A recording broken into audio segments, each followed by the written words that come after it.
All right, all right. Bit of technical difficulties, but that's okay. It happens, right? That's life. That is awesome. All right, so let's just kind of dive right into it. That's how I like to roll. So I'm Roxanne. I'm of roxannenotes.com.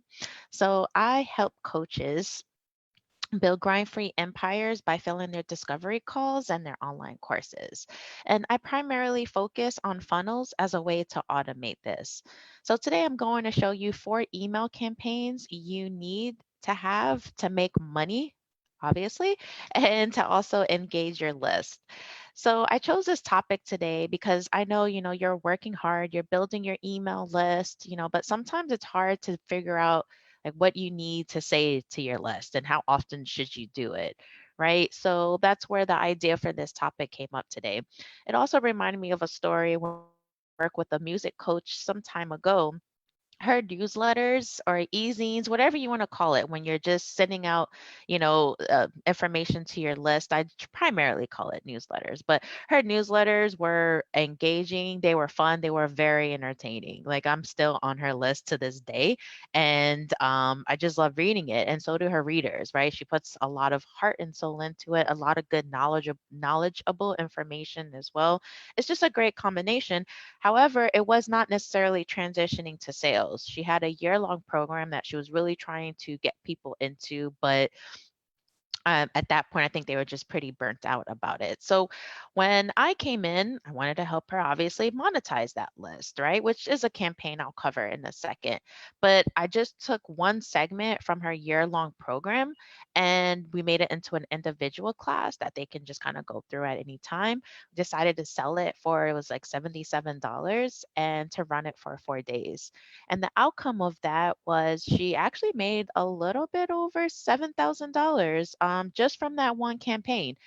She did the hard work of building and emailing and giving valuable tips, but at the same time, it's just when it came to transitioning to the sales, that's where she struggled with. And that's when I came in with this 4 day campaign, that she was obviously really excited because, we got some revenue back into the business. However, she obviously would have wanted it for a year-long program, but it's just about being creative and having different ways of engaging your list and educating them to eventually monetize. So, with that being said, we're going to dive into the 4 campaigns that you need to make money and to engage your list. So, let me go ahead and just kind of make some adjustments here and share my screen so we can get this going. All right, that's the 4 campaigns. I'm just going to put this in presenter mode. Perfect. All right, so the first one is the most common one, the one we see the most, right? Which is the welcome campaign. And really though, this is really important because people buy from people. So you want your audience to know you. You don't want them to be like, oh, it's just Roxanne. She does marketing, she does tech, she does this, like, and that. I want them to know I'm a Christian, I'm married, I got 3 kids, I love reading, I like being out in nature, I love swimming, right? Just people connect with people. They want to know more about you. So your welcome email sequence should definitely be a way to have them to know more about you and to be able to connect with you. Okay. Also, too, in your welcome email series, you should also let them know what to expect. Like, what will they expect from being on their list? What are you giving them? Right? How are you going to communicate with them? Because if they have some expectations, they may look forward to it. See it, they'll be like, oh, yeah, that's right. She did mention she's going to say this and that, right? It doesn't come as a surprise, like, right? They're not sure, what am I going to hear from you, right? Let them know, like, for me, you're going to hear marketing tips, planning, organization, things of that nature, because those are the things too. I'm big into planning and strategy, and you're going to hear more things about that, just so it's clear. Okay. The next thing is a lot of times when we're having a welcome email series, it's like a lead magnet or some type of offer that we've put in front of our people and to get them to even get on our list. So another good idea is to expand on the topic of the lead magnet. So whatever your lead magnet is, you can expand on that on each of the topics. So let's say you had, for instance, 4 email campaigns. Well, day one could be a more further breakdown of the welcome email campaign, right? And they can just be little segments that you carry out into each days. And that's a great way for them to, for you to display your knowledge and your expertise, and for them to start building that like, know, and trust factor. And if you were watching the live last week, I was talking about the 3 awareness funnels to even kind of build a relationship. So this is a great way to follow after that. This is what comes after that. Okay. So now the second one are newsletters, e-zines, whatever you want to call them. Okay. Just I'm grouping them into the newsletters.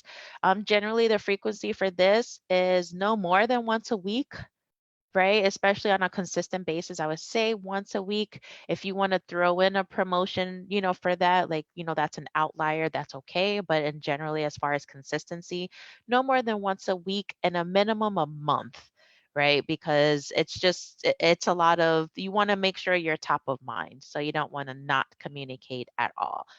So that helps you with the frequency of that.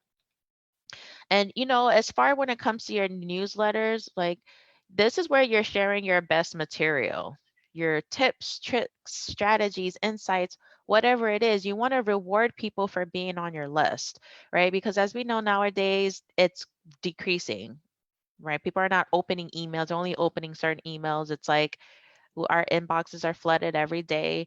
And you want people to look forward to reading from you, to look forward like, man, I'm going to learn something new today, or something that I didn't know about.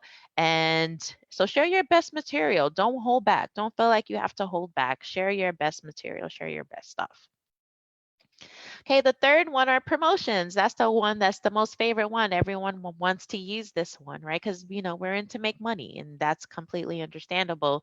But how you position it makes all the difference, right? When you're asking someone to buy something, don't just be like, yeah, just buy from me. Don't do that. Present it, use this as a teaching opportunity. And what I mean by that is, hey, I know you're struggling with what to say on your email list, right? What type of emails to do. So, hey, here are 4 emails that I have.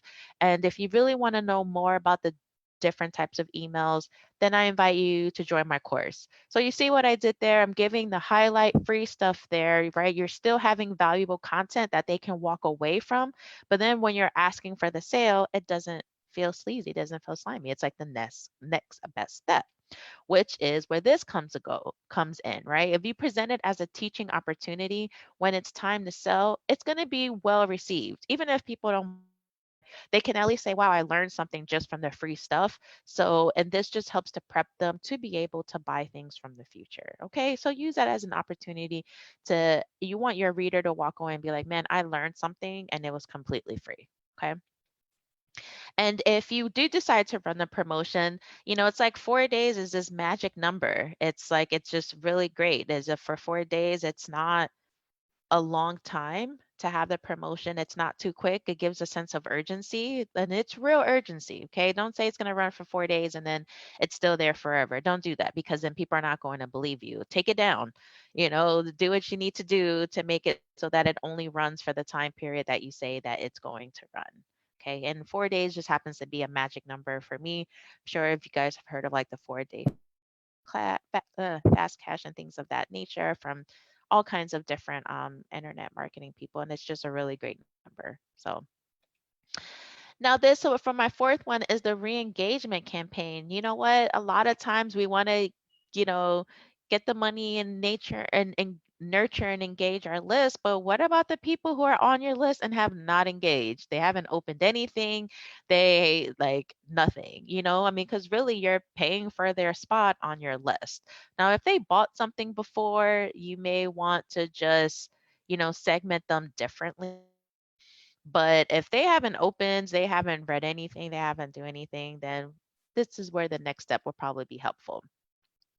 What I generally do with clients with this is I set up a campaign where you're giving them an option to stay on your list or that they won't hear from you. So the campaign is generally something to the likes of, hey, I see that, you haven't, my system is telling me, my database, you haven't opened my emails in this amount of time.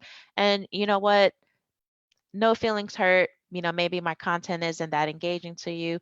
If it's a mistake, You can click here, read this blog post, read something, give something of value. So it shows me that you're interested and you want to stay, or you can reply to the email and that lets me know that you're going to stay. And if you do absolutely nothing at all, then that just means you won't hear from me again. And again, no hard feelings. I get it. It's okay. Right. So whether you delete them or not is up to you. Uh, there's different practices based on different things, but at the very least, make sure you are not emailing them because that will affect your deliverability. Okay. And that's been a really big topic, especially with this year and last year with email deliverability and things of that nature. If they're not opening, they're not engaging, don't send it to them, right? You don't necessarily have to delete them from your list. That's an option. That's up to you. But at least do not send them any more emails. Do not send them any more campaigns. Okay. Because it's just going to mess up that deliverability piece.